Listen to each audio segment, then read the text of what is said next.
Hello everybody, I hope you are doing well. Today we'll talk about how to fix or how to solve the problem of too many operations on Suno. You will go to settings.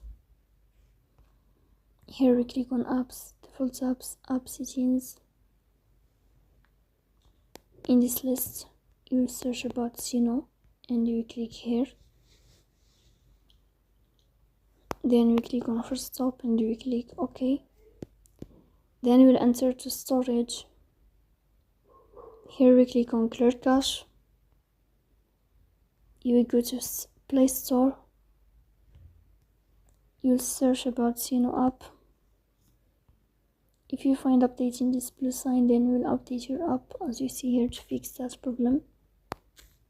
So that's all. Don't forget to support us by like and subscribe. See you next time and thank you for your watching and your attention.